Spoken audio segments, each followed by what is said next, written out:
Espero que todos estejam bem. Meu nome é Anderson, sou graduando do curso de Educação Física pela Universidade Federal de Ouro Preto. Estou cursando a disciplina de Ginástica Artística e irei apresentar o trabalho de Ginástica Artística e Plano de Aula. Por que o professor deve fazer um plano de aula? A falta de um plano de aula acaba fazendo com que o professor pareça um recreador.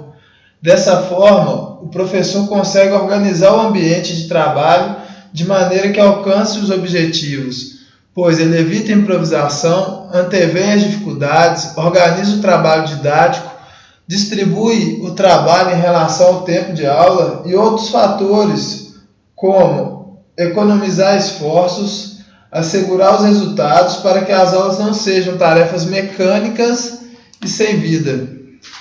Agora vamos falar um pouco da ginástica artística no ensino-aprendizado.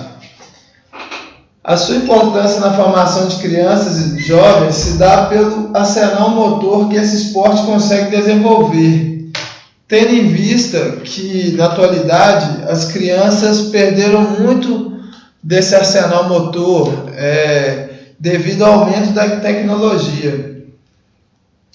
Além de servir como base para a prática de outros esportes e atividades que envolvam o corpo e o movimento no futuro.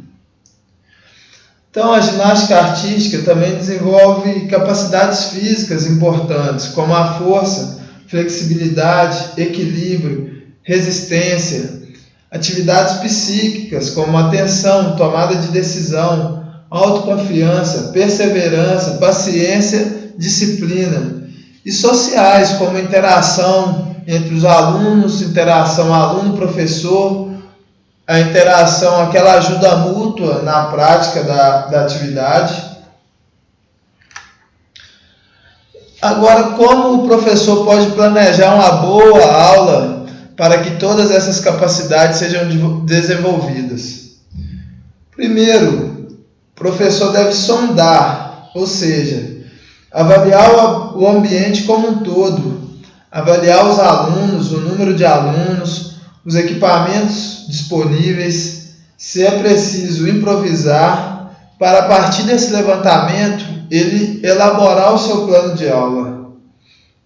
Em elaboração, com todas as informações levantadas, ele pode traçar objetivos gerais e específicos, como as atividades que devem ser executadas durante as aulas, traçando rotas e caminhos para essa execução. Então, na execução da aula, o professor também continua a avaliar os movimentos, a técnica, a individualidade, se o que ele propôs está surtindo efeito. Sendo assim, então, ele, após a execução, tem que avaliar como um todo esse processo de ensino-aprendizado, para, a partir da avaliação, ele saber se está no caminho certo ou se deve tomar outros caminhos para que o resultado seja concluído. Agora eu vou falar um pouco da ginástica artística, o seu ambiente, os aparelhos e a segurança. Bom, os equipamentos no feminino são o solo com música, a trave de equilíbrio, barras assimétricas, o salto sobre a mesa. No masculino, além desses equipamentos, tem o solo, que é sem a música, o cavalo com alças, as argolas, a barra fixa e as barras paralelas. O ambiente físico. O professor deve avaliar o seu ambiente. Caso não tenha essa disponibilidade de um ambiente prático, como os treinamentos, os CTs de treinamento profissionais, ele pode improvisar, utilizando colchonetes, bancos, cadeiras, de forma a desenvolver capacidades fundamentais para que o aluno tome gosto pela ginástica. A orientação profissional, portanto, é super importante, pois o professor deve ensinar o aluno como cair, ensinar os fundamentos, como eu disse, e sempre estar presente. A ajuda deve ser feita com as mãos, dando impulso ou segurando para evitar quedas. Também existe a ajuda entre os colegas. Sendo assim, o professor deve planejar a progressão da ginástica artística através das capacidades físicas, desenvolver capacidades físicas que possam ajudar esse aluno a exercer movimentos técnicos,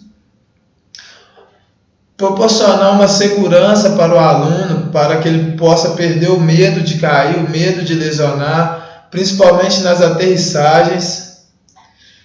Desenvolvimento da aula, ter uma aula progressiva, do simples ao complexo, do fácil para o difícil.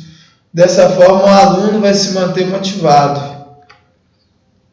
O aluno se mantendo motivado, o professor também fica motivado. Então, uma aula bem planejada permite ao professor se autoavaliar. E ao invés de provocar sentimento de incapacidade, ele pode escolher outra via, usando da sua criatividade para alcançar seus objetivos e, por consequência, aumentar a sua motivação. O aluno, quando se sente capaz e acha prazerosa e segura a aula, aumenta a sua motivação, participa de forma positiva nas práticas e isso corresponde nas vidas fora da escola, fora desse ambiente esportivo. Portanto, dessa forma, o professor alcançou o seu objetivo. Muito obrigado.